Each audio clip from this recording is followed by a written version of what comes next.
ಶವವನ್ನು ಕೊಡಲು ಲಂಚ ಕೇಳಿದ್ದಾರೆ ಇನ್ಸ್ಪೆಕ್ಟರ್ ಒಬ್ಬರು. ಅವರು ಕೂಡ ಈಗ ಅಮಾನತು ಕೂಡ ಮಾಡಿದ್ದಾರೆ. ಶವವನ್ನು ಕೊಡೋಕ್ಕೂ ಕೂಡ ಇವರು ಲಂಚ ಕೇಳಿದ್ರು. ಅಂತಹ ಒಂದು ಇನ್ಸ್ಪೆಕ್ಟರ್ ಒಂದು ಅಮಾನತು ಆಗಿದೆ. ಕಮಿಷನರ್ ಸೀಮಂತ್ ಏನಿದ್ದಾರೆ, ಸೀಮಂತ್ ಕುಮಾರ್ ಸಿಂಗ್ ಖಡಕ್ ಆದಂತಹ ಒಂದು ಆದೇಶವನ್ನು ಕೊಟ್ಟಿದ್ದಾರೆ. ಈ ಒಂದು ವಿಚಾರವಾಗಿ ಶವವನ್ನು ಕೊಡಲು ಲಂಚ ಕೇಳಿದಂತಹ ಇನ್ಸ್ಪೆಕ್ಟರ್ ಅನ್ನು ಅಮಾನತು ಮಾಡಲಾಗಿದೆ. ಕಮಿಷನರ್ ಸೀಮಂತ್ ಕುಮಾರ್ ಸಿಂಗ್ ಏನಿದ್ದಾರೆ ಅವರು ಆದೇಶವನ್ನು ಕೊಟ್ಟಿದ್ದಾರೆ. ಬೆಳ್ಳಂದೂರು ಪೊಲೀಸ್ ಠಾಣೆಯ ಇನ್ಸ್ಪೆಕ್ಟರ್ ರಮೇಶ್ ರೊಟ್ಟಿ ಅವರು ಅಮಾನತಾಗಿರುವಂಥದ್ದು. ರಮೇಶ್ ರೊಟ್ಟಿ ಲಂಚ ಕೇಳಿದಂಥ ಆರೋಪದ ಮೇಲ್ನೋಟಕ್ಕೆ ಸಾಬೀತಾಗಿದೆ, ಕೇಳಿದ್ರು ಅಂತ ಹೇಳಿ ಕರ್ತವ್ಯ ಲೋಪದ ಹಿನ್ನೆಲೆ ರಮೇಶ್ ರೊಟ್ಟಿ ಅವರನ್ನು ಅಮಾನತು ಮಾಡಲಾಗಿದೆ. ಈ ಒಂದು ವಿಚಾರವಾಗಿ ಬೆಂಗಳೂರಿನಲ್ಲಿ ಭಾರತ ಪೆಟ್ರೋಲಿಯಂ ನಿಗಮದ ನಿವೃತ್ತಿ CFO ಅವರ ಒಂದು ಮರಣ ಆಗಿತ್ತು.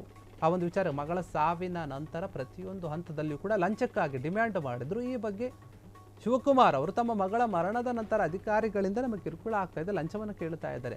ತಾವು ಎದುರಿಸಿದಂತಹ ಒಂದು ಕಿರುಕುಳ ಮತ್ತು ಲಂಚದ ಸಂಬಂಧ ಅನುಭವವನ್ನು ಲಿಂಕ್ಡ್ಇನ್ನಲ್ಲಿ ಹಾಕ್ಕೊಂಡಿದ್ರು. ಹೀಗಾಗಿ ಈ ಒಂದು ಪೋಸ್ಟ್ನಲ್ಲಿ ಆಗಿದಂತಹ ಒಂದು ವಿಚಾರವನ್ನು ನೋಡಿದ ಬೆಳದಂಗಡಿ ಪೊಲೀಸರು ಏನು ಮಾಡಿದ್ದಾರೆ, ಸೀಮಂತ್ ಕುಮಾರ್ ಸಿಂಗ್ ಇದೆಲ್ಲ ನೋಡಿ ಇದರ ಬಗ್ಗೆ ವರದಿ ಕೊಡಬೇಕು, ನೀವು ಏನಾಗಿದೆ ಅಂತ ಪರಿಶೀಲನೆ ಮಾಡಿ ಅಂತ ಹೇಳ್ತಾರೆ. ಈ ಬಗ್ಗೆ ತನಿಖೆಯನ್ನು ನಡೆಸಿ white field DCP Parashuram commissioner ಅವರು ಹೇಳ್ತಾ ಇದ್ದಾರೆ. ಇದರ ಬಗ್ಗೆ ನೀವು ಕೊಡಿ, ಏನಾಗ್ತಾ ಇದೆ, ನಿಜಾಂಶ ಏನಿದೆ ಅಂತ ನೀವು ತನಿಖೆಯನ್ನು ಮಾಡಿ ಅಂತ ಹೇಳ್ತಾ ಇದ್ದಾರೆ. ಬೆಂಗಳೂರಿನಲ್ಲಿ ಭಾರತ ಪೆಟ್ರೋಲಿಯಂ ನಿಗಮದ ನಿವೃತ್ತ CFO ಶಿವಕುಮಾರ್ ಏನಿದ್ದಾರೆ ಅವರ ಮಗಳು ಸಾವನ್ನಪ್ಪಿರ್ತಾರೆ. ಆ ನಂತರ ಪ್ರತಿಯೊಂದು ಹಂತದಲ್ಲಿಯೂ ಕೂಡ ಲಂಚವನ್ನು ಕೇಳಲಾಗ್ತಾ ಇದೆ. ಪೊಲೀಸ್ ಅಧಿಕಾರಿಗಳು ಲಂಚವನ್ನು ಕೇಳ್ತಾ ಇದ್ದಾರೆ ಅಂತ ಆರೋಪ ಮಾಡಿದ್ರು. ಈ ಬಗ್ಗೆ ಶಿವಕುಮಾರ್ ತಮ್ಮ ಮಗಳ ಮರಣದ ನಂತರ ಅಧಿಕಾರಿಗಳಿಂದ ಆದಂತಹ ಅಥವಾ ತಾವು ಎದುರಿಸಿದಂತಹ ಒಂದು ಕಿರುಕುಳ ಮತ್ತು ಲಂಚದ ಸಂಬಂಧ ಅನುಭವಗಳನ್ನು ಲಿಂಕ್ಡ್ಇನ್ನಲ್ಲಿ ಪೋಸ್ಟ್ ಕೂಡ ಮಾಡಿದ್ರು. ನೋಡಿ, ಈ ರೀತಿಯಾಗಿ ಆಗ್ತಾ ಇದೆ, ಪೊಲೀಸರು ಈ ರೀತಿಯಾಗಿ ಲಂಚವನ್ನು ಕೇಳ್ತಾ ಇದ್ದಾರೆ, ನಾವೇನು ಮಾಡಬೇಕು, ಸಾವಿನ ನೋವಲ್ಲಿದ್ದವರ ಹತ್ರ ಕೂಡ ಇವರು ಹಣವನ್ನು ಕೀಳುವಂತಹ ಕೆಲಸವನ್ನು ಮಾಡ್ತಾ ಇದ್ದಾರೆ. ಇದೆಷ್ಟು ಮಟ್ಟಿಗೆ ಒಂದು ಕೀಳು ಭಾವನೆ ಅಂತ ಹೇಳಿ ಒಂದು ರೀತಿಯಲ್ಲಿ ಪೋಸ್ಟನ್ನು ಮಾಡಿರ್ತಾರೆ. ಈ ಒಂದು ಪೋಸ್ಟ್ನಲ್ಲಿ ಬೆಳ್ಳಂದೂರು ಪೊಲೀಸರ ವಿರುದ್ಧ ಗಂಭೀರವಾಗಿ ಒಂದು ಆರೋಪ ಕೂಡ ಕೇಳಿ ಬಂದಿರುತ್ತೆ. ಈ ರೀತಿಯಾಗಿ ನಡ್ಕೊಳ್ತಾ ಇದ್ದಾರೆ, ಇದು ನಿಜಕ್ಕೂ ಕೂಡ ಸರಿ ನಾನು ಅಂತ ರೀತಿಯಲ್ಲಿ ಪೋಸ್ಟ್ ಮಾಡಿರ್ತಾರೆ.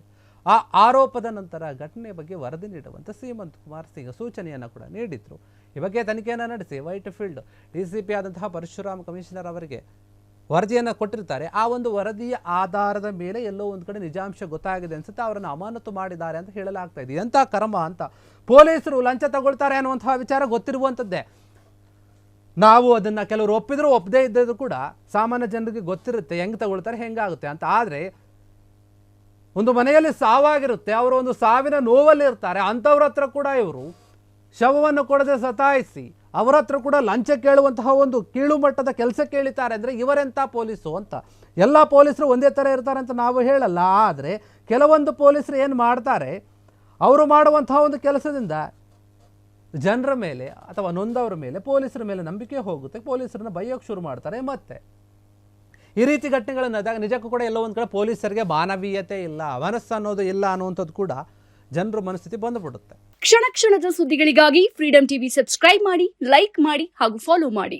ಹೊಸ ಸುದ್ದಿಗಳ ನೋಟಿಫಿಕೇಶನ್ಗಾಗಿ ಬೆಲ್ ಐಕಾನ್ ಮೇಲೆ ಕ್ಲಿಕ್ ಮಾಡಿ.